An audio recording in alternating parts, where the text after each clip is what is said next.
نحن نتحدى أهل البدع والأهواء، أهل البدع العقائدية وأهل البدع السياسية، نقول بيننا وبينكم السلف، بيننا وبينكم الكتب. كان أحمد يقول البدع بيننا وبينكم الجنائز. رب العالمين، وأشهد أن لا إله إلا الله وحده لا شريك له، وأشهد أن محمدا عبده ورسوله، وصلى الله وسلم على نبينا محمد وعلى آله وصحبه أجمعين، أما بعد. قال الله تبارك وتعالى: قل إن كنتم تحبون الله فاتبعوني يحببكم الله ويغفر لكم ذنوبكم والله غفور رحيم. محترم سامعین و سامعات، قرآن مجید کی ایک آیت کریمہ ابھی آپ کے سامنے تلاوت کی گئی، جو کہ سورہ آل عمران کی آیت کریمہ ہے۔ اللہ تبارک و تعالیٰ نے اس آیت کریمہ کے اندر ارشاد فرمایا: قل، اے نبی آپ لوگوں سے کہہ دیجئے، ان کنتم تحبون اللہ، اگر تم اللہ تبارک و تعالیٰ کی محبت چاہتے ہو، فاتبعونی، تو میری پیروی کرو۔ اللہ کے نبی صلی اللہ علیہ وسلم کی پیروی کرنے کا فائدہ کیا ہوگا؟ یحببکم اللہ، اللہ تبارک و تعالیٰ تم سے محبت کرے گا۔ اور جو آدمی اللہ کے نبی کی پیروی کرتا ہے، اس کا ایک اور فائدہ اللہ تبارک و تعالیٰ نے قرآن مجید کی اس آیت کریمہ کے اندر بیان فرمایا: وَيَغْفِرْ لَكُمْ ذُنُوبَكُمْ، اللہ تبارک و تعالیٰ تمہارے گناہوں کو بھی معاف فرمائے گا۔ جو آدمی اللہ کے نبی صلی اللہ علیہ وسلم سے محبت کرتا ہے اور آپ کی اتباع کرتا ہے، آپ کے طریقے پر چلتا ہے، آپ کی پیروی کرتا ہے، ایک تو اس کو اللہ تبارک و تعالیٰ کی محبت حاصل ہوتی ہے، اور دوسری چیز، اگر وہ گنہگار ہے، اللہ تبارک و تعالیٰ اس کے گناہوں کو بھی معاف فرماتا ہے۔ محترم سامعین و سامعات، آج کے اس درس کا موضوع محبت رسول صلی اللہ علیہ وسلم اور اس کے تقاضے۔ اللہ تبارک و تعالیٰ سے میں دعا گو ہوں کہ اللہ تبارک و تعالیٰ ہمیں پوری زندگی اللہ کے نبی کی محبت میں، اللہ کے نبی صلی اللہ علیہ وسلم کی اطاعت میں اور اللہ کے نبی کے بتائے ہوئے طریقے پر چلنے کی توفیق عطا فرمائے، اور ہمیں اللہ کے نبی کی محبت میں زندہ رہنے اور اللہ کے نبی کی محبت میں وفات عطا فرمائے۔ قیامت میں نبی اکرم صلی اللہ علیہ وسلم کے ساتھ حشر اور اللہ کے نبی صلی اللہ علیہ وسلم کی شفاعت نصیب فرمائے۔ محترم سامعات، نبی اکرم صلی اللہ علیہ وسلم سے محبت یہ ایمان کا معیار ہے۔ ایمان بالرسالت کا جز لا ينفک ہے، مومن کا شعار ہے۔ نبی اکرم صلی اللہ علیہ وسلم نے ارشاد فرمایا: لا يؤمن احدكم حتى اكون احب اليه من والده وولده والناس اجمعین۔ اللہ کے نبی صلی اللہ علیہ وسلم کی صحیح حدیث ہے۔ اللہ کے نبی صلی اللہ علیہ وسلم نے فرمایا کہ تم میں کا کوئی آدمی اس وقت تک مومن نہیں ہو سکتا جب تک کہ اس کے نزدیک اللہ کے نبی صلی اللہ علیہ وسلم اس کے والدین سے بڑھ کر اور اس کی اولاد سے بڑھ کر اور تمام چیزوں سے افضل نہ ہو۔ اللہ کے نبی صلی اللہ علیہ وسلم کی محبت اتنی زیادہ نہ ہو تو اللہ کے نبی نے فرمایا کہ وہ آدمی مومن نہیں ہو سکتا۔ تو اس کا مطلب یہ ہے کہ اللہ کے نبی صلی اللہ علیہ وسلم کی محبت ایک انسان کے دل میں اپنے والدین سے بڑھ کر ہونا چاہیے، اپنی اولاد سے بڑھ کر ہونا چاہیے، اپنے ماں باپ سے، اپنے بیوی بچوں سے اور اپنے رشتہ داروں سے، اپنے خاندان والوں سے، اپنے دوست و احباب سے، اپنی تجارت و کاروبار سے اور اپنے گھر بار سے۔ دنیا کے اندر اللہ تبارک و تعالیٰ نے جو جو نعمتیں اس کو عطا کی ہیں، ان تمام چیزوں سے بڑھ کر اللہ کے نبی صلی اللہ علیہ وسلم سے آدمی کو محبت ہونا چاہیے۔ محترم سامعین، ہم اس آدمی کو مومن نہیں سمجھتے۔ کس آدمی کو؟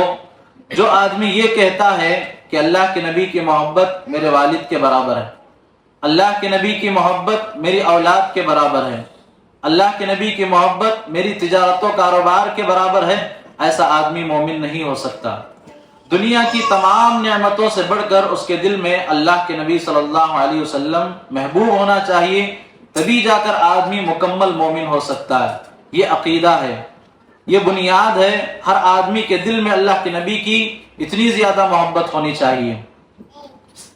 اللہ کے نبی صلی اللہ علیہ وسلم کے تعلق سے شاعر نے کہا، محمد کی محبت دین حق کی شرط اول ہے۔ محمد کی محبت دین حق کی شرط اول ہے، اسی میں ہو اگر خامی تو سب کچھ نامکمل ہے۔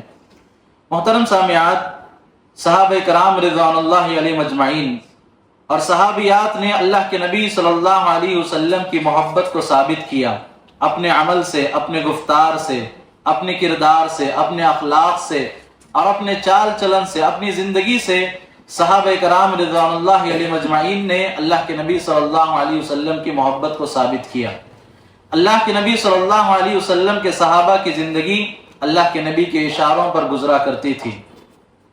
محبت کی مثالوں کی اگر بات کریں تو صحابہ کی محبت کے چند نمونے میں آپ کے سامنے پیش کرنا چاہتا ہوں۔ حضرت عمر فاروق رضی اللہ تعالی عنہ اللہ کے نبی صلی اللہ علیہ وسلم کی مجلس میں بیٹھے ہوئے محبت کا اظہار کرتے ہوئے اللہ کے نبی صلی اللہ علیہ وسلم سے کہا کہ اللہ کے نبی، آپ میرے نزدیک دنیا کی تمام چیزوں سے افضل ہیں۔ آپ میرے نزدیک دنیا کی تمام چیزوں سے افضل ہیں۔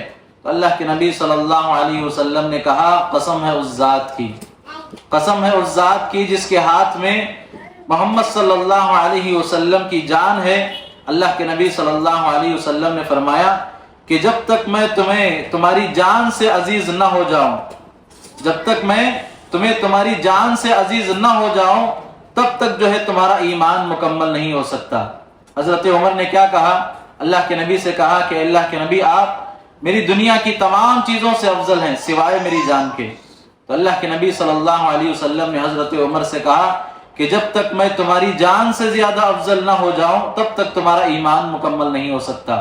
تو اللہ کے نبی صلی اللہ علیہ وسلم سے حضرت عمر فاروق رضی اللہ تعالی عنہ نے کہا کہ اللہ کے نبی، آپ میری جان سے بھی زیادہ عزیز ہیں۔ اللہ کے نبی نے کیا کہا؟ الآن یا عمر، اب جا کر تمہارا ایمان مکمل ہوا ہے۔ تو محترم حاضرین، اس واقعے کو بتانے کا مقصد یہ ہے کہ صحابہ کرام رضوان اللہ علیہ مجمعین اللہ کے نبی کو اپنی جان سے بڑھ کر محبت کیا کرتے تھے۔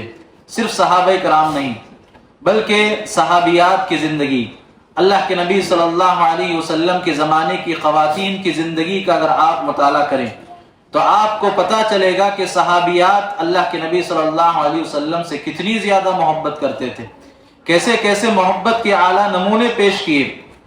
غزوہ احد کا موقع ہے، اللہ کے نبی صلی اللہ علیہ وسلم کے پاس ایک خاتون آتی ہے، اللہ کے نبی کی خدمت میں حاضر ہوتی ہے اور آ کر اپنے گود میں ننھا معصوم بچہ لے کر اللہ کے نبی کے پاس آئی ہے اور آ کر اللہ کے نبی سے کہتی ہے کہ اللہ کے نبی، میں اس بچے کو میدان جنگ میں دیکھنا چاہتی ہوں۔ اللہ کے نبی صلی اللہ علیہ وسلم نے اس کی بات کو سنا اور اس کی بات کو سننے کے بعد اللہ کے نبی کے لبوں پر اور اللہ کے نبی کے چہرے پر مسکراہٹ آ گئی اور اللہ کے نبی نے کہا کہ اے خاتون، یہ دودھ پیتا بچہ، یہ ننھا منا معصوم بچہ نہ تلوار اٹھا سکتا ہے، نہ جنگ میں شریک ہو سکتا ہے، تم اس کو میدان جہاد میں کیوں پیش کرنا چاہتی ہو؟ اللہ کے نبی صلی اللہ علیہ وسلم سے اس خاتون نے کہا کہ اللہ کے نبی، میں جانتی ہوں میرا بچہ نہ تلوار اٹھا سکتا ہے، نہ میدان جنگ میں لڑ سکتا ہے، لیکن اے اللہ کے نبی، مجھے اتنا یقین ہے کہ جب دشمنوں کی تلواریں میرے آقا پر اٹھیں تو اس بچے کو سامنے پیش کر دیا جائے اور میرے بچے پر تلوار چلے اور اللہ کے نبی صلی اللہ علیہ وسلم کی جان محفوظ ہو جائے۔ محترم خواتین، آپ ذرا اندازہ لگائیے صحابیات کے دل میں، خواتین اسلام کے دل میں اللہ کے نبی صلی اللہ علیہ وسلم کی کتنی زیادہ محبت تھی کہ اللہ کے نبی کے لیے اپنی اولاد کو، ننھے منھے معصوم بچے کو قربان کرنے کے لیے تیار، لیکن اللہ کے نبی صلی اللہ علیہ وسلم کی جان کو گوارا، اللہ کے نبی صلی اللہ علیہ وسلم کی جان کو ذرہ برابر تکلیف آنا یہ صحابیات کو گوارا نہیں ہے۔ تو محترم خواتین، بتانے کا مقصد یہ ہے کہ یہی محبت آج ہمارے دلوں میں ہونا چاہیے۔ آج ضرورت اس بات کی ہے، جیسے صحابیات اللہ کے نبی صلی اللہ علیہ وسلم سے محبت کیا کرتی تھی، آج کی خواتین کو بھی ضرورت ہے کہ وہی محبت اپنے دلوں کے اندر اللہ کے نبی صلی اللہ علیہ وسلم سے ہونا چاہیے۔ یہی غزوہ احد کا موقع تھا، صحابہ کرام نے دیکھا کہ دشمن جو ہے اللہ کے نبی صلی اللہ علیہ وسلم کو گھیر لیا ہے اور چاروں طرف سے اللہ کے نبی صلی اللہ علیہ وسلم کی طرف تیروں کی بوچھار ہو رہی ہے۔ حضرت ابو طلحہ انصاری رضی اللہ تعالیٰ عنہ اللہ کے نبی صلی اللہ علیہ وسلم کی جانب پیٹ کرتے ہیں اور اپنے سینے کو سامنے کر دیتے ہیں، اور جو بھی تیر اللہ کے نبی صلی اللہ علیہ وسلم کو زخمی کرنے کے لیے آتی ہے اپنے سینے پر اس تیر کو روکتے ہیں۔ اللہ کے نبی اتنا زیادہ خوش ہوتے ہیں، اللہ کے نبی تیر نکال کر دے رہے ہیں، حضرت ابو طلحہ کو تیر نکال کر دے رہے ہیں اور کہہ رہے ہیں فدا کا ابی و امی، اے ابو طلحہ میرے ماں باپ تم پر قربان ہو، تم ہی تیر چلاؤ۔ تو اس کے بعد حضرت ابو طلحہ انصاری رضی اللہ تعالیٰ عنہ اللہ کے نبی کا دفاع کرتے ہوئے اپنے سینے پر تیروں کو کھا رہے ہیں، اور جب ان کا سینہ تیروں سے بھر جاتا ہے تو اللہ کے نبی صلی اللہ علیہ وسلم کی طرف چہرہ کر لیتے ہیں، اور اس کے بعد تیر جو ہے ان کی پیٹھ پر آ کر لگ رہے ہیں۔ محترم خواتین، بتانے کا مقصد یہ ہے کہ اللہ کے نبی صلی اللہ علیہ وسلم کی محبت صحابہ کرام کے دلوں میں اتنی زیادہ تھی، اپنی جان کا نذرانہ پیش کرنا ان کو گوارا تھا، لیکن نبی کو زخم آ جائے، نبی کو تکلیف ہو، نبی کی جان پر کچھ جو ہے ہلکی سی جنبش آ جائے، اللہ کے نبی صلی اللہ علیہ وسلم کو ذرا سا زخم لگے، یہ صحابہ کرام کو گوارا نہیں تھا۔ تو اس کا مطلب یہ ہے کہ اللہ کے نبی صلی اللہ علیہ وسلم کو اللہ کے نبی کے صحابہ اپنی جان سے بڑھ کر محبت کیا کرتے تھے۔ محترم خواتین، حضرت ابو بکر صدیق رضی اللہ تعالیٰ عنہ کو جو پتا چلا کہ اللہ کے نبی صلی اللہ علیہ وسلم کو ہجرت کی اجازت اللہ تبارک و تعالیٰ نے دے دی، اور ساتھ میں یہ بھی پتا چل گیا کہ اللہ کے نبی صلی اللہ علیہ وسلم اس ہجرت کے اندر حضرت ابو بکر صدیق رضی اللہ تعالیٰ عنہ کو ساتھ لے جا رہے ہیں۔ حضرت ابو بکر صدیق رضی اللہ تعالیٰ عنہ کی آنکھوں میں آنسو آ گئے خوشی سے کہ اللہ کے نبی صلی اللہ علیہ وسلم کے ساتھ میں ہجرت کر رہا ہوں۔ آپ ذرا دیکھیے کہ حضرت ابو بکر کا طریقہ کیا تھا۔ ہجرت کے موقع پر اللہ کے نبی مدینے کے لیے ہجرت کے لیے نکل گئے، راستے میں حضرت ابو بکر صدیق رضی اللہ تعالیٰ عنہ، کبھی ابو بکر صدیق رضی اللہ تعالیٰ عنہ اللہ کے نبی کے سامنے چلتے ہیں، اور کبھی اللہ کے نبی صلی اللہ علیہ وسلم کے پیچھے چل رہے ہیں، اور کبھی اللہ کے نبی کے دائیں اور کبھی اللہ کے نبی صلی اللہ علیہ وسلم کے بائیں چل رہے ہیں۔ کیوں؟ کہ کہیں ایسا نہ ہو کہ دشمن جو ہے اللہ کے نبی صلی اللہ علیہ وسلم پر حملہ کرے، تو کہیں ایسا نہ ہو کہ اللہ کے نبی زخمی ہو جائے۔ تو لہٰذا حضرت ابو بکر چاہتے تھے اگر کوئی زخم آئے، اگر کوئی تلوار آئے، کوئی تیر اللہ کے نبی صلی اللہ علیہ وسلم پر اٹھے تو وہ میرے جسم پر لگ جائے، اللہ کے نبی صلی اللہ علیہ وسلم کو ذرہ برابر تکلیف نہ ہو۔ تو یہ صحابہ کرام رضوان اللہ علیہ مجمعین کی محبت تھی اللہ کے نبی صلی اللہ علیہ وسلم کے تعلق سے۔ محترم خواتین، صحابیات کی اگر بات کریں تو صحابیات کو کیسے محبت تھی اللہ کے نبی صلی اللہ علیہ وسلم سے۔ غزوہ احد کا موقع تھا، اللہ کے نبی صلی اللہ علیہ وسلم بری طرح زخمی ہو چکے ہیں، اور اللہ کے نبی کے دان شہید کر دیے گئے، آپ کا چہرے مبارک سے خون رس رہا ہے، اور یہ افواہ اڑا دی گئی کہ اللہ کے نبی صلی اللہ علیہ وسلم شہید کر دیے گئے۔ یہ افواہ مدینے تک پہنچ گئی۔ جب مدینے میں لوگوں کو پتا چلا، ایک عورت اللہ کے نبی صلی اللہ علیہ وسلم کی محبت میں غزوہ احد کے میدان کی طرف نکلتی ہے، اور راستے میں اس کو لوگوں نے کہا کہ اے خاتون کہاں جا رہی ہو؟ اس نے کہا کہ میں اللہ کے نبی صلی اللہ علیہ وسلم کو دیکھنا چاہتی ہوں۔ اس سے کہا گیا کہ تمہارے شوہر کا انتقال ہو چکا ہے، تمہارے شوہر کو مار دیا گیا۔ وہ عورت کہتی ہے کوئی بات نہیں، میں اللہ کے نبی صلی اللہ علیہ وسلم کو دیکھنا چاہتی ہوں۔ اور اس کے بعد راستے میں اس عورت سے کہا گیا کہ تمہارے بیٹے کو مار دیا گیا ہے۔ اس عورت نے کہا کہ کوئی بات نہیں، میں اللہ کے نبی صلی اللہ علیہ وسلم کو دیکھنا چاہتی ہوں۔ اور اس عورت سے راستے میں کہا گیا کہ اے عورت، تیرے بھائی کو شہید کر دیا گیا۔ اس عورت نے لوگوں سے کہا کہ کوئی بات نہیں، میں اللہ کے نبی صلی اللہ علیہ وسلم کو دیکھنا چاہتی ہوں۔ وہ عورت آگے بڑھی، آگے بڑھ کر میدان جنگ میں اللہ کے نبی صلی اللہ علیہ وسلم کے چہرے انور کو دیکھتی ہے، اور اس کو تسلی ہوتی ہے، اور اس کے بعد اپنی زبان سے کہتی ہے کل مصیبت بعدک جلل، میں نے اللہ کے نبی صلی اللہ علیہ وسلم کو دیکھ لیا، اور اب دنیا کی تمام مصیبتیں میرے لیے آسان ہیں۔ اس کے بھائی کو شہید کر دیا گیا، اس کے شوہر کو شہید کر دیا گیا، اس کے بیٹے کو شہید کر دیا گیا، لیکن اس کو اللہ کے نبی صلی اللہ علیہ وسلم کی محبت عزیز ہے، اور آپ کا اس دنیا کے اندر زندہ رہنا عزیز ہے۔ وہ عورت کہہ رہی ہے کہ میں اللہ کے نبی صلی اللہ علیہ وسلم کو دیکھنے کے بعد دنیا کی تمام مصیبتیں میرے لیے آسان ہیں۔ محترم خواتین، ان واقعات کو ذکر کرنے کا مقصد یہ ہے کہ صحابہ کرام کے دلوں میں اور صحابیات کے دلوں میں اللہ کے نبی صلی اللہ علیہ وسلم کی کتنی زیادہ محبت تھی۔ صحابہ کے دلوں میں اللہ کے نبی صلی اللہ علیہ وسلم اپنی جان سے بڑھ کر، اپنی اولاد سے بڑھ کر، اپنی بیوی بچوں سے بڑھ کر، اپنی تجارت و کاروبار سے بڑھ کر اور دنیا کی تمام چیزوں سے بڑھ کر اللہ کے نبی صلی اللہ علیہ وسلم کی محبت صحابہ کے دلوں میں اور صحابیات کے دلوں میں ہوا کرتی تھی۔ محترم خواتین، میں آپ سے سوال کرنا چاہتا ہوں کہ کیا صرف زبانی دعویٰ کافی ہے اللہ کے نبی صلی اللہ علیہ وسلم کی محبت کا، کہ آپ نے اپنی زبان سے کہہ دیا لا الہ الا اللہ محمد الرسول اللہ، کہ اللہ تبارک و تعالیٰ کے علاوہ کوئی حقیقی معبود نہیں ہے اور محمد صلی اللہ علیہ وسلم اللہ کے بندے اور اس کے رسول ہیں؟ کیا زبانی دعویٰ کافی ہے؟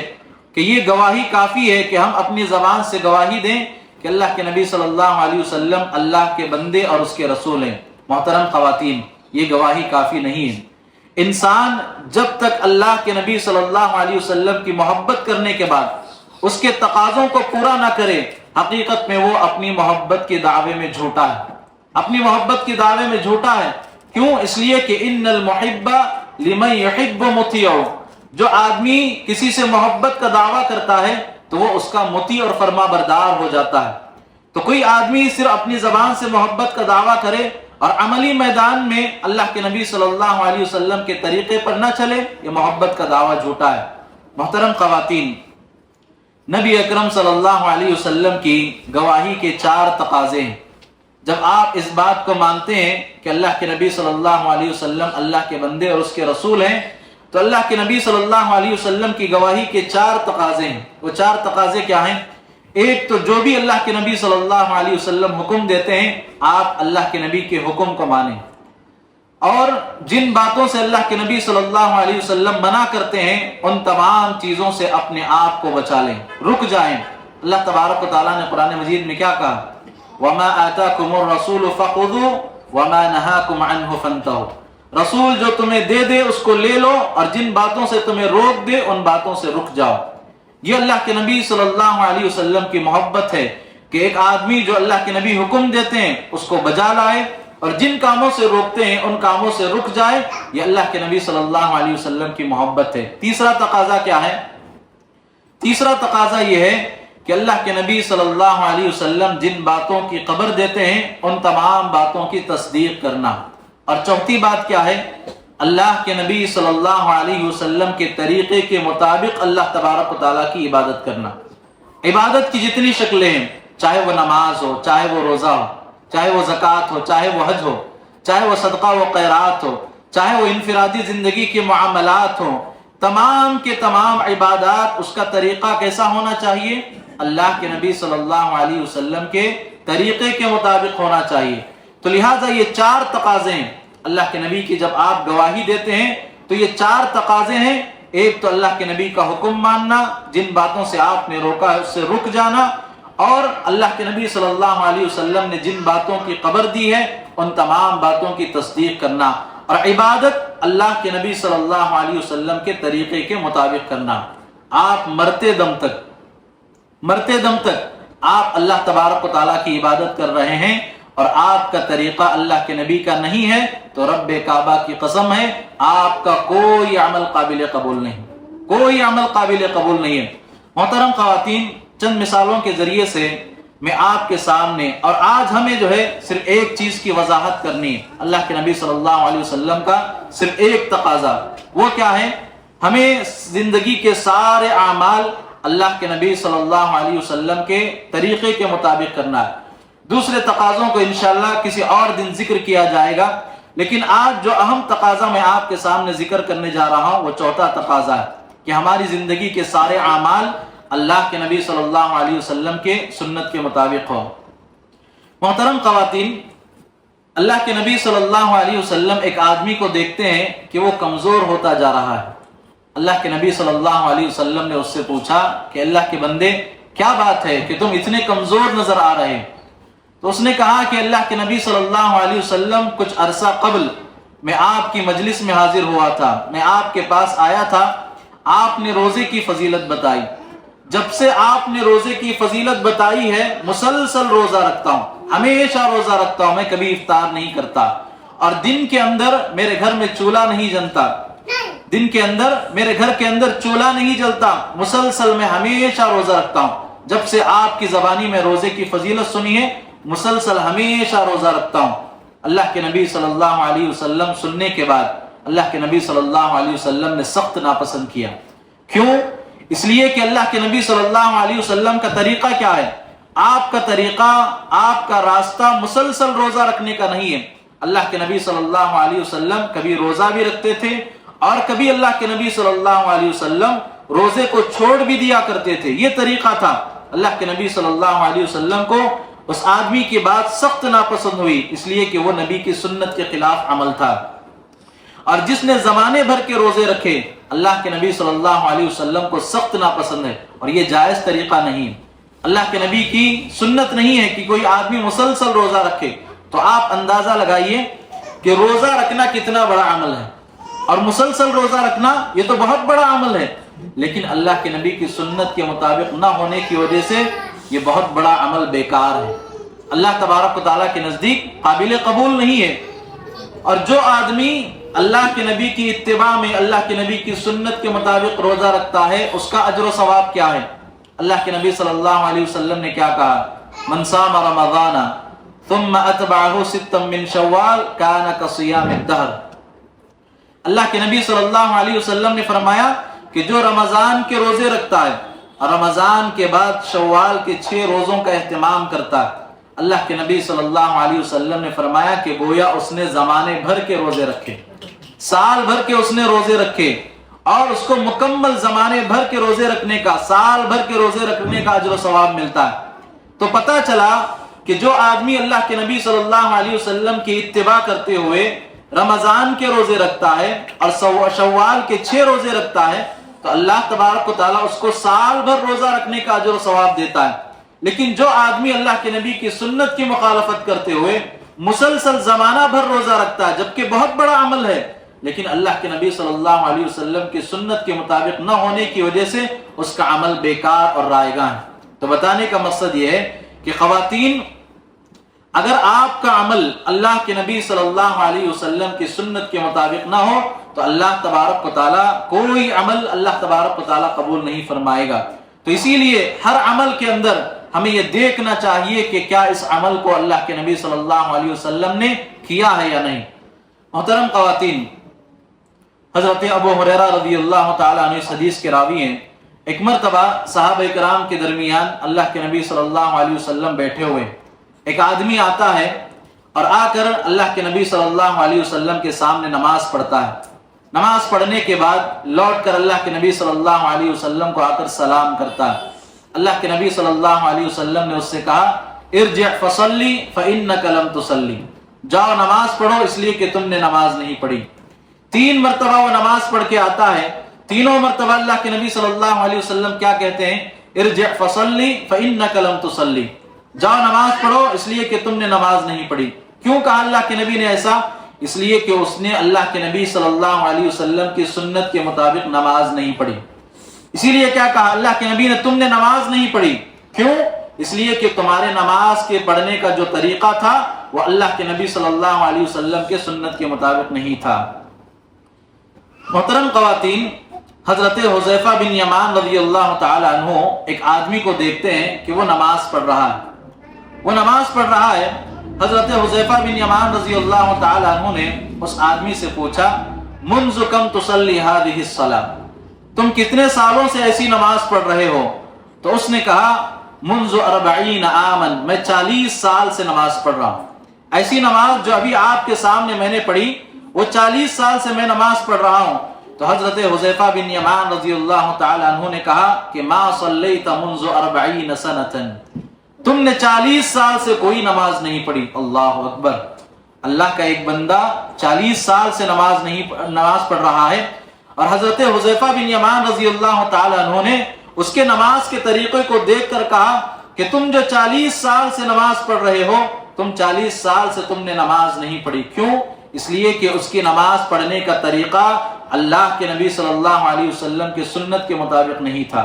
محترم حاضرین، 40 سال نماز پڑھے آدمی تو کتنا بڑا عمل ہے، لیکن 40 سال نماز پڑھنے کے باوجود اللہ تبارک و تعالیٰ اس کے ایک سجدے کو قبول نہ کرے. کیوں؟ اس لیے کہ اس کا طریقہ اللہ کے نبی صلی اللہ علیہ وسلم کے سنت کے مطابق نہیں ہے. محترم خواتین، سنن نسائی کی ایک روایت ہے، جو آدمی سنت کے مطابق صرف ایک نماز پڑھتا ہے اس کی فضیلت کیا ہے. 40 سال کی نماز نہیں، بلکہ سنت کے مطابق جو ایک نماز پڑھتا ہے. سنن نسائی کی روایت ہے، اللہ کے نبی صلی اللہ علیہ وسلم کے صحابی کہتے ہیں کہ اللہ کے نبی نے فرمایا، من توضأ کما امر ومن صلى كما امر غفر له ما تقدم من ذنبه. اللہ کے نبی صلی اللہ علیہ وسلم فرماتے ہیں کہ ایک آدمی وضو کرتا ہے. کیسے وضو کرتا ہے؟ جیسے اللہ کے نبی صلی اللہ علیہ وسلم نے اس کو حکم دیا ہے. اور نماز پڑھتا ہے. کیسے نماز پڑھتا ہے؟ کہ جیسے اللہ کے نبی صلی اللہ علیہ وسلم نے اس کو حکم دیا ہے ویسے نماز پڑھتا ہے. اللہ کے نبی نے فرمایا کہ غفر له ما تقدم من ذنبه. اللہ تبارک و تعالیٰ اس کی پچھلی زندگی کے تمام گناہوں کو معاف فرما دیتا ہے. اللہ اکبر. ایک نماز کا اجر و ثواب. کیوں؟ اس لیے کہ جو اس نے ایک نماز پڑھی وہ اللہ کے نبی صلی اللہ علیہ وسلم کے سنت کے مطابق اس نے نماز پڑھی. ایک نماز کا اجر و ثواب اللہ تبارک و تعالیٰ نے اس کے پچھلی زندگی کے تمام گناہوں کو معاف کر دیے. لیکن ایک آدمی 40 سال نماز پڑھ رہا ہے اور اس کی نماز اللہ کے نبی صلی اللہ علیہ وسلم کی سنت کے مطابق نہیں ہے، تو حضرت حذیفہ بن یمان رضی اللہ تعالی عنہ نے کہا کہ ما صلیتا، تم نے 40 سال سے کوئی نماز نہیں پڑھی، اور اگر تمہاری موت اسی حالت میں آ جائے تو تمہاری موت اللہ کے نبی صلی اللہ علیہ وسلم کے دین کے مطابق نہیں ہے. اللہ اکبر. محترم خواتین، بتانے کا مقصد یہ ہے کہ ہمارا ہر عمل، زندگی کا جو بھی عمل آپ کریں، ہمارا ہر عمل اللہ کے نبی صلی اللہ علیہ وسلم کی سنت کے مطابق ہونا چاہیے. نبی اکرم صلی اللہ علیہ وسلم ایک مرتبہ گھر میں تشریف لاتے ہیں. اللہ کے نبی صلی اللہ علیہ وسلم نے دیکھا کہ گھر کے چھت پر ایک رسی بندھی ہوئی. اللہ کے نبی صلی اللہ علیہ وسلم نے پوچھا کہ یہ رسی کیسی ہے اور کس نے باندھا ہے اس رسی کو؟ اللہ کے نبی صلی اللہ علیہ وسلم سے کہا گیا کہ یہ زینب رضی اللہ تعالی عنہ کی رسی ہے. اللہ کے نبی نے پوچھا کہ اس رسی کو کیوں باندھا گیا ہے؟ اللہ کے نبی صلی اللہ علیہ وسلم سے کہا گیا کہ اللہ کے نبی حضرت زینب رضی اللہ تعالی عنہ رات بھر تہجد پڑھتی ہیں، اور جب ان کو تھکاوٹ محسوس ہوتی ہے تو اس رسی کے سہارے وہ اللہ تبارک و تعالیٰ کی عبادت کرتے ہیں. تو اللہ کے نبی صلی اللہ علیہ وسلم کو جب پتا چلا تو اللہ کے نبی صلی اللہ علیہ وسلم نے کہا کہ زینب سے کہو کہ تمہاری اس مشقت کی عبادت سے اللہ تبارک و تعالیٰ بری ہے. تمہاری اس مشقت کی عبادت سے اللہ تبارک و تعالیٰ بری ہے، اور اللہ کے دین کو اس سے کوئی تعلق نہیں، اور اللہ کے دین کا اس سے کوئی تعلق نہیں ہے. تو محترم خواتین، بتانے کا مقصد یہ ہے کہ اللہ کے نبی صلی اللہ علیہ وسلم کا یہ طریقہ نہیں ہے کہ رات بھر تہجد پڑھنا. اس لیے کہ اللہ کے نبی رات میں تہجد بھی پڑھتے تھے اور رات میں آرام بھی کرتے تھے. یہ اللہ کے نبی صلی اللہ علیہ وسلم کی سنت ہے. لیکن رات بھر قیام کرنا اور اتنی مشقت کے ساتھ قیام کرنا، اللہ کے نبی صلی اللہ علیہ وسلم نے فرمایا کہ تمہاری اس مشقت کی عبادت سے اللہ تبارک و تعالیٰ بری ہے. اللہ تبارک و تعالیٰ کے دین کا اس سے کوئی تعلق نہیں ہے. کیوں؟ اس لیے کہ یہ اللہ کے نبی صلی اللہ علیہ وسلم کے سنت کا طریقہ نہیں. تو لہٰذا تہجد پڑھنا کتنا بڑا نیکی کا کام ہے، اور رات بھر ایک عورت تہجد کی نماز پڑھ رہی ہے، کتنا بڑا عمل ہے. لیکن اگر وہ عمل اللہ کے نبی صلی اللہ علیہ وسلم کے سنت کے مطابق نہیں ہو تو اللہ تبارک و تعالیٰ اس عمل کو قبول نہیں فرماتا. تو اللہ کے نبی کی سنت کیا ہے؟ آپ رات میں تہجد بھی پڑھتے اور رات میں سوتے بھی تھے. یہ اللہ کے نبی صلی اللہ علیہ وسلم کی سنت ہے. تو نبی کی محبت کا تقاضا یہ ہے کہ نبی نے جیسا عمل کیا ہے ویسے عمل اگر آپ کریں گے تو تب جا کر اللہ تبارک و تعالیٰ آپ کے عمل کو قبول فرمائے گا. محترم خواتین، نیکی کا فلسفہ آپ نوٹ کر لیں. نیکی کا فلسفہ، اگر آپ کی نیکی قبول ہونا ہے تو آپ اس بات کو یاد رکھیں، جب تک اس عمل پر اللہ کے نبی صلی اللہ علیہ وسلم کی مہر نہ ہو اللہ تبارک و تعالیٰ اس عمل کو قبول نہیں فرماتا. کیا کہا اللہ کے نبی صلی اللہ علیہ وسلم نے؟ من احدث فی امرنا ھذا ما لیس منہ فہو رد. جو کوئی ایسا عمل کرے جس پر ہماری مہر نہیں ہے اللہ تبارک و تعالیٰ اس کے عمل کو مردود کر دیتا ہے. اس کا عمل مردود ہے، اللہ تبارک و تعالیٰ اس کے عمل کو قبول نہیں فرماتا. اور اللہ کے نبی صلی اللہ علیہ وسلم نے کیا کہا؟ من عمل عملا ليس عليه امرنا فهو رد. تم میں سے کوئی آدمی، چاہے وہ مرد ہو کہ چاہے عورت ہو، چاہے کہ وہ عالم ہو کہ وہ چاہے جاہل ہو، تم میں کا کوئی بھی آدمی ایسا عمل کرتا ہے وہ عمل ہماری شریعت کے مطابق نہیں ہے تو وہ عمل مردود ہے، وہ عمل باطل ہے. اللہ تبارک و تعالیٰ اس عمل کو قبول نہیں فرماتا. محترم خواتین، خصوصاً ان ایام میں آپ دیکھتی ہیں کہ میلاد النبی منایا جاتا ہے. اللہ کے نبی صلی اللہ علیہ وسلم کے نام پر اللہ کے نبی کی میلاد منائی جاتی ہے. میلاد النبی کو ہم کیوں بدعت کہتے ہیں؟ اس لیے کہ یہ ہماری شریعت کا طریقہ نہیں ہے، یہ ہمارے نبی کا طریقہ نہیں ہے. میلاد النبی منانا نہ اللہ کے نبی صلی اللہ علیہ وسلم کے فرمان میں موجود ہے، نہ اللہ تبارک و تعالیٰ کے کلام میں موجود ہے، نہ نبی کا یہ طریقہ ہے، نہ صحابہ کا یہ طریقہ ہے. تو لہٰذا اسی لیے اس کو بدعت کہا جاتا ہے. جو چیز نہ اللہ تبارک و تعالیٰ کے کلام میں موجود ہے، نہ نبی کے فرمان میں موجود ہے، نہ صحابہ کا طریقہ ہے. اسی لیے امام مالک رحمۃ اللہ علیہ ایک بات کہتے ہیں کہ جو چیز اللہ کے نبی صلی اللہ علیہ وسلم کے زمانے میں دین کا حصہ نہیں تھی وہ آج بھی دین کا حصہ نہیں ہو سکتی. کیوں؟ اس لیے کہ اللہ کے نبی صلی اللہ علیہ وسلم کے زمانے میں دین مکمل ہو چکا، اور حجۃ الوداع کے موقع پر اللہ تبارک و تعالیٰ نے آیت کریمہ نازل کی، الیوم اکملت لکم دینکم، آج میں نے دین کو مکمل کر دیا، ورضیت لکم الاسلام دینا، اور میں دین اسلام سے راضی ہو چکا ہوں. تو لہٰذا دین اللہ کے نبی صلی اللہ علیہ وسلم کے زمانے میں مکمل ہو چکا. تو امام مالک رحمۃ اللہ علیہ نے کہا کہ جو چیز اللہ کے نبی کے زمانے میں دین کا حصہ نہیں تھی وہ آج بھی دین کا حصہ نہیں ہو سکتی. تو لہٰذا میلاد النبی یہ منانا بدعت ہے، اس لیے کہ نہ یہ عمل اللہ تبارک و تعالیٰ کے کلام میں ہے، نہ نبی اکرم صلی اللہ علیہ وسلم کا یہ طریقہ ہے.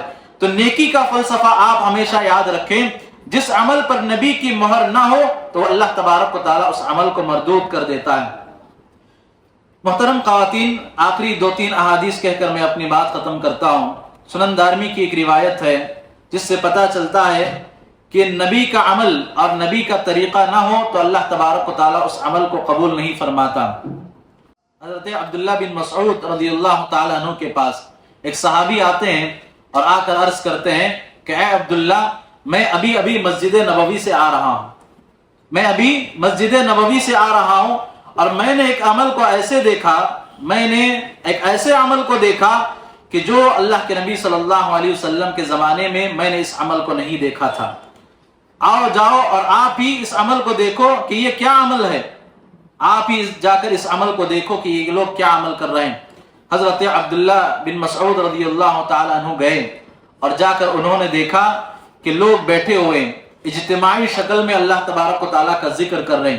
ایک آدمی کہہ رہا ہے کہ 100 مرتبہ سبحان اللہ کہو، تو سارے لوگ کنکریوں پر 100 مرتبہ سبحان اللہ کہہ رہے ہیں، 100 مرتبہ کنکریوں پر الحمدللہ کہہ رہے ہیں، اور 100 مرتبہ کنکریوں پر اللہ اکبر کہہ رہے ہیں. حضرت عبداللہ بن مسعود نے دیکھا کہ یہ اللہ کے نبی کا طریقہ نہیں. سارے لوگوں سے مخاطب ہو کے کہا کہ میں صحابی رسول عبداللہ بن مسعود ہوں.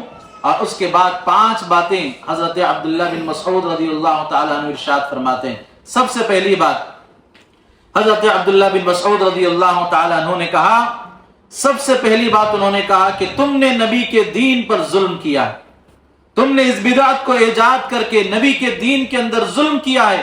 یہ اللہ کے نبی صلی اللہ علیہ وسلم کا طریقہ نہیں. اجتماعی طور پر بیٹھ کر ذکر کرنا یہ اللہ کے نبی صلی اللہ علیہ وسلم کا طریقہ نہیں ہے. تو لہٰذا تم لوگوں نے اس بدعت کو ایجاد کر کے اللہ کے دین پر ظلم کیا. دوسری بات کیا کہی؟ یا قوم ما اسرع حلقتم. حضرت عبداللہ بن مسعود رضی اللہ تعالیٰ عنہ نے کہا کہ اے میری قوم، تم لوگ کتنی جلدی ہلاک ہو چکے، کتنی جلدی تم ہلاکت کے دہانے پر آ چکے ہیں.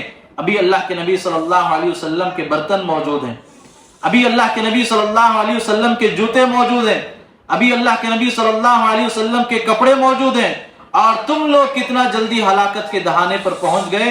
تم لوگوں نے دین کے اندر نئی نئی چیزوں کو ایجاد کر لیا. اور تیسری بات کیا ارشاد فرمائی کہ تم لوگ نبی سے افضل ہو چکے ہو، کہ تم لوگ نبی سے افضل ہو چکے ہو، کہ اللہ کے نبی صلی اللہ علیہ وسلم نے اس عمل کو نیکی نہیں سمجھا اور تم لوگ نیکی سمجھ رہے ہو. کیا تم لوگ اس معاملے میں نبی سے افضل ہو چکے ہو. حضرت عبداللہ بن مسعود رضی اللہ تعالی عنہ نے چوتھی بات کیا کہی، یہاں غور کرنے کی بات ہے. یہاں غور کرنے کی بات ہے، حضرت عبداللہ بن مسعود رضی اللہ تعالیٰ عنہ نے کہا کہ تم اس عمل پر نیکیاں نہیں بلکہ تم گناہ شمار کرو. اللہ تبارک و تعالیٰ تمہارے اس عمل پر اجر و ثواب عطا نہیں کرے گا بلکہ تم اس عمل پر اپنے گناہ شمار کرو. تمہیں اللہ تبارک و تعالیٰ کا عذاب دیا جائے گا اگر تم نے اس عمل کو نہیں چھوڑا. تو محترم خواتین، آخری بات ان لوگوں نے کیا کہا؟ ما اردنا الا الخیر. ہم جو ہے صرف اور صرف نیکی کا ارادہ رکھتے ہیں. ہم جو اجتماعی شکل میں اللہ کی عبادت کر رہے ہیں، جو ذکر و اذکار کر رہے ہیں، ہمارا مقصد صرف نیکی کا ہے. تو حضرت عبداللہ بن مسعود رضی اللہ تعالیٰ عنہ نے کہا کہ کم من مرید خیر لن یدرکہ، کتنے ایسے لوگ ہیں جو بھلائی کے چاہنے والے ہیں لیکن ان کو کبھی بھلائی حاصل نہیں ہوئی. کیوں؟ اس لیے کہ ان کا طریقہ، ان کا عمل اللہ کے نبی صلی اللہ علیہ وسلم کے سنت کے مطابق نہیں تھا. تو محترم خواتین، بتانے کا مقصد یہ ہے کہ جو عمل اللہ کے نبی صلی اللہ علیہ وسلم کی سنت کے مطابق نہ ہو، اللہ تبارک و تعالیٰ اس عمل کو قبول نہیں فرماتا. پیارے نبی صلی اللہ علیہ وسلم کے 3 صحابہ اللہ کے نبی صلی اللہ علیہ وسلم کی عبادت کو معلوم کرنے کے لیے ازواج مطہرات کے پاس جاتے ہیں اور جا کر اللہ کے نبی صلی اللہ علیہ وسلم کی عبادتوں کو معلوم کرتے ہیں. اللہ کے نبی کی عبادتوں کو معلوم کرنے کے بعد اللہ کے نبی صلی اللہ علیہ وسلم کی عبادتوں کو ہلکا سمجھتے ہیں، معمولی سمجھتے ہیں. اور ان میں سے ایک صحابی کہتے ہیں کہ میں زندگی بھر روزہ رکھوں گا، اور دوسرے صحابی کہتے ہیں کہ میں کبھی شادی نہیں کروں گا، اور تیسرے صحابی رسول کہتے ہیں کہ میں مسلسل ہمیشہ رات بھر قیام کروں گا. اللہ کے نبی صلی اللہ علیہ وسلم کو جب پتہ چلتا ہے تو اللہ کے نبی صلی اللہ علیہ وسلم لوگوں کو جمع کر کے پیغام دیتے ہیں، اما واللہ انی لاخشاکم واتقاکم لا لکنی اصوم وافطر واصلی وارقد واتزوج النساء فمن رغب عن سنتی فلیس منی. اللہ کے نبی صلی اللہ علیہ وسلم کہتے ہیں، اللہ کی قسم، دنیا کے اندر سب سے زیادہ اگر اللہ تبارک و تعالیٰ کا ڈر کسی کے اندر موجود ہے وہ اللہ کے نبی صلی اللہ علیہ وسلم کے دل میں ہے، اور سب سے زیادہ ڈرنے والی ذات اللہ کے نبی صلی اللہ علیہ وسلم کی ذات ہے، اور سب سے زیادہ متقی اللہ کے نبی صلی اللہ علیہ وسلم ہے. اللہ کے نبی فرماتے ہیں کہ میں روزہ بھی رکھتا ہوں اور میں روزہ چھوڑتا بھی ہوں، اور میں رات میں قیام بھی کرتا ہوں اور رات میں آرام بھی کرتا ہوں، اور اس کے بعد میں عورتوں سے شادی بھی کرتا ہوں. فمن رغب عن سنتی فلیس منی، جو میری سنت سے اعراض کرے وہ مجھ میں سے نہیں ہے. تو محترم خواتین، بتانے کا مقصد یہ ہے کہ جو اللہ کے نبی صلی اللہ علیہ وسلم کے طریقے سے ہٹ کر کوئی عمل کرے، اللہ تبارک و تعالیٰ اس عمل کو قبول نہیں فرماتا. آخری حدیث، جو لوگ اللہ کے نبی صلی اللہ علیہ وسلم کے طریقے کو چھوڑ کر دین کے اندر اضافہ کر لیتے ہیں، دین کے اندر نئی نئی چیزوں کو ایڈ کر لیتے ہیں، دین کے اندر نئی نئی باتوں کا اضافہ کر لیتے ہیں، قیامت کے دن ایسے لوگوں کا حشر کیا ہوگا، ایسے لوگوں کا انجام کیا ہوگا. حضرت سہل بن سعد رضی اللہ تعالیٰ عنہ فرماتے ہیں کہ اللہ کے نبی صلی اللہ علیہ وسلم حوض کوثر پر موجود رہیں گے اور لوگوں کو حوض کوثر پلا رہے ہوں گے.